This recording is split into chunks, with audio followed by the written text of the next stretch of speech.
বাংলাদেশের সেনাবাহিনী এর কাজটা কি?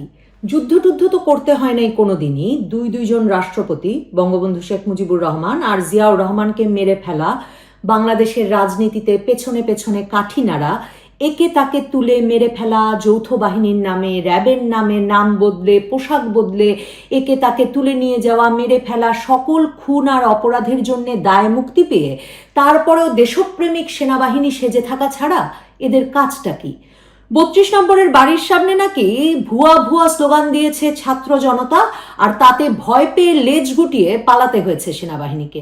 তো ম্যাজিস্ট্রেসি পাওয়া, দেশে দেশে শান্তি রক্ষা করে বেড়ানো সেনাবাহিনী যে বাংলাদেশে শান্তি রক্ষা করতে পারছে না, তারা লেজ গুটিয়ে পালিয়ে যাচ্ছে বলে যে রাত দিন ধরে একটা বাড়ি জ্বলছে ভাঙছে একদম রাজধানীর কেন্দ্রে। তো জাতিসংঘকে এর জবাব দিতে হবে না যে কেন এত বড় শান্তিরক্ষী সেনাবাহিনী নিজের দেশে শান্তি রক্ষা করতে পারছে না? আচ্ছা, আরেকটা প্রশ্ন, ডিজিএফআই মানে সেনা গোয়েন্দা সংস্থা, এরা কি বাংলাদেশ সেনাবাহিনীর অংশ নাকি একটা স্বাধীন প্রতিষ্ঠান? মানে ধরেন আয়নাঘর আর গুম খুনের সব দায় দায়িত্ব তো আপনারা ধরেন আমরা দিয়ে দিয়েছি শেখ হাসিনার ওপর, এবং দিতেই হবে, কারণ তিনি নির্বাচিত প্রধানমন্ত্রী, তাকে আমরা বিশ্বাস করেছিলাম, তার উপর দায়িত্ব ছিল সকল কিছু নিয়ন্ত্রণ করার, সকল কিছু দেখে রাখার। এখন আপনাদের বসানো ইউনুস সাহেব, সেই ইউনুস সাহেবকে 6 মাসের বেশি সময় ধরে সেনা সদর দফতরের ভেতরে যে আয়নাঘর আপনারাই নাম দিয়েছেন, যে গুম ঘর, যে নির্যাতন কেন্দ্র, তাতে ঢুকতে দেওয়া হচ্ছে না। তো উনি যে গুম কমিশন বানিয়েছেন, তার তদন্তকারীরা বলছেন যে ভেতরে নাকি ওই আয়নাঘরগুলোর চেহারা চেঞ্জ হয়ে গেছে, দেয়াল রং করে ফেলা হচ্ছে, দরজা পাল্টে ফেলা হচ্ছে, কিন্তু কিচ্ছু করতে পারছে না সরকার। এই ইউনুস সাহেব মাত্র সিদ্ধান্ত নিয়েছিলেন, কারণ অনেক দিন থেকে, মানে আমরা তো 6 মাস ধরে, সেই 5ই আগস্ট থেকে আমি অপেক্ষা করছি যে আয়নাঘরের ছবি দেখব। তো সেই 6 মাস পরে ইউনুস সাহেব একটা দিন তারিখ ঠিক করেছিলেন যে গণমাধ্যম কর্মী এবং ভুক্তভোগীদের নিয়ে, সার্ভাইভারদের নিয়ে তিনি যাবেন আয়নাঘর পরিদর্শনে। সেনা সদর দফতর থেকে মানা করে দিয়েছে। আমি জানি না ভাই, তাসনিম খলিল ভাইয়ের নেত্র নিউজ, সেখানে খবর পড়লাম যে সেনা সদর দফতরের চাপে এখন ইউনুস সাহেব সিদ্ধান্ত নিয়েছেন তিনি গণমাধ্যম কর্মী বা সার্ভাইভারদের নিয়ে, ভুক্তভোগীদের নিয়ে ওই আয়নাঘর পরিদর্শনের যে সিদ্ধান্ত নিতে পেরেছিলেন 6 মাস পরে, সেটাও আর তিনি করতে পারছেন না। এখন আমার প্রশ্ন হলো যে এই যে বীর বিক্রম 2024-এর বিপ্লবের বীর বিক্রম হাসনাত আবদুল্লাহ, তাকে তিনি এই যে ভেঙে দাও গুড়িয়ে দাও, ফ্যাসিবাদের কোনো চিহ্ন থাকবে না, তো সেনা সদর দফতরের ভেতরে যে আয়নাঘর গুম ঘর, সেইটা ভেঙে দেওয়া গুড়িয়ে দেওয়া, সেটা তাহলে কোনো ফ্যাসিবাদের চিহ্ন নয়, তাহলে সেটা নিরাপদে থাকবে।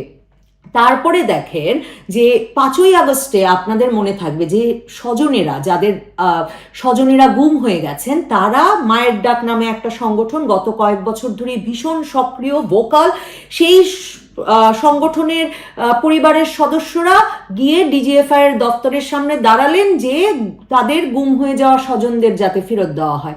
কিন্তু এখন পর্যন্ত গোলাম আজমের ছেলে মাইকেল চাকমা, এই দুজন ছাড়া আমি মনে করতে পারছি না যে আর কেউ মুক্তি পেয়েছেন, বা কোনো বীর বিক্রম গিয়ে সেই মায়ের ডাক সংগঠনের পরিবারের সদস্যদের খোঁজ নিয়ে বলেছেন, কথা দিয়ে এসেছেন যে আর যারা যারা গুম হয়ে গেছেন, নিখোঁজ হয়ে গেছেন, তাদেরকে বের করে আনবেন। আসলে বের করে আনবেন কিভাবে? কারণ ধরেন সেনা দফতরের, সেনা সদর দফতরের চাপে ডিজিএফআই এর সেই গুমঘর দেখতে এখনো ইউনুস সাহেবই যেতে পারলেন না, এত বড় নোবেলের শান্তি বিজয়ী লোক। তো মানে এই ভাসুরের নাম আসলে মুখে আনা যায় না, এবং এই ভাসুরের নাম মুখে আনা যায় না দেখে সম্প্রতি আপনারা লক্ষ্য করেছেন কিনা, ওই যে যুবদল নেতা তৌহিদুল, যাকে পিটিয়ে মারলো সেনাবাহিনী, এবং তার পরিবার সুনির্দিষ্টভাবে বলল যে সেনাবাহিনীর সদস্যরা কিন্তু পোশাক পরেই রাত 2:30টার দিকে গিয়ে বাসা থেকে পরিবারের সদস্যদের সামনে পরের দিন ওই লোকের বাবার কুলখানি তুলে নিয়ে এসেছে, আর পরদিন আধমরা অবস্থায়, প্রায় মৃত অবস্থায় পুলিশের হাতে তৌহিদুলকে তুলে দিয়েছে। হাসপাতালে নিতে নিতে তৌহিদুল মারা গেছে। কিন্তু মির্জা ফখরুল ইসলাম আলমগীর যখন সংবাদ সম্মেলন করলেন, নাকি এ বিষয়ে কথা বললেন, তখন তিনি আধো আধো স্বরে বললেন সাদা পোশাকধারী ব্যক্তিরা নাকি তৌহিদুলকে মেরে ফেলেছে, এবং সবখানে নাকি সেনাবাহিনীর কথা বলেন নাই, প্রশাসনে, আইন শৃঙ্খলা রক্ষাকারী বাহিনীর মধ্যে নাকি আওয়ামী লীগ লুকিয়ে আছে। তো আসলে দেখেন, বিএনপি তো কোনোদিন মুখ খুলে এই কথাটাও বলে না যে সেনাকুতে, সেনা সদস্যদের হাতে তাদের প্রেসিডেন্ট, তাদের নেতা তৎকালীন প্রেসিডেন্ট জিয়াউর রহমান নিহত হয়েছিলেন। তো জিয়াউর রহমান যে শহীদ জিয়া হলেন, কিভাবে হলেন? জিয়াউর রহমান ছিলেন চট্টগ্রাম সার্কিট হাউসে, গিয়েছিলেন বিএনপির তার দলের মধ্যে একটা সমস্যা মেটাতে চট্টগ্রামে গিয়েছিলেন, সার্কিট হাউসে ঘুমাচ্ছিলেন। ঘুমন্ত জিয়াউর রহমানের ওপর সেনা সদস্যরা গিয়ে গুলি চালিয়ে তাকে হত্যা করে, জিয়াউর রহমান পরিণত হন শহীদ জিয়ায়। তো বিএনপির মুখে এসব কথা কখনো শুনবেন না, কারণ ওই যে বললাম, সেনাবাহিনীর কথা মুখে আনা যায় না। তো এইরকম দেশপ্রেমিক সেনাবাহিনীকে আসলে ভয় না করে কোনো উপায় নাই, কারণ তারাই খুন করেন, তারাই কু করেন, তারাই জিয়া থেকে এরশাদ, ফখরুদ্দিন থেকে ইউনুস, এক একজনকে এক এক সময় ক্ষমতায় বসান। আর ১/১১ সময় থেকে তারা আরেকটা মজা পেয়েছে, এটাই নাকি জাতিসংঘের শান্তিরক্ষা মিশনে তাদের চাকরি টিকিয়ে রেখে ডলার কামানোর একমাত্র পথ। মানে তারা কু করেন, তারপরে তারা বঙ্গভবনে ঢুকে যান, তারপরে তারা ইচ্ছা মতো সরকার গড়েন। কিন্তু তারা যে কু করেছেন এই কথা না রাজনৈতিক দলগুলো বলে, না সংবাদ মাধ্যম বলে। তো এত জমি জিরাত, সুযোগ সুবিধা পেয়ে শান্তি দিতে না পারলে, নিজের দেশের জনগণ ভুয়া ভুয়া বলে চিৎকার করলে, রাজধানীর কেন্দ্রে সারা দিন ধরে, মানে রাত দিন ধরে আগুন জ্বলতে দিলে, বুলডোজার এনে ভাঙতে দিলে, সারা দেশে মববাজি চলতে দিতে হলে, আবার যখন যাকে ইচ্ছা তুলে এনে পিটিয়ে মেরে ফেলার লাইসেন্স থাকতে হলে, সেনা সদরে গুম ঘর নাকি আয়না ঘর চালিয়ে তাতে শান্তিতে নোবেলকেও 6 মাসে ঢুকতে না দিলে, বিশ্বে এদের ডলার কামানো শান্তি রক্ষার চাকরিটা কিভাবে থাকে? এই প্রশ্নটা তো আমাদের অন্তত করা দরকার।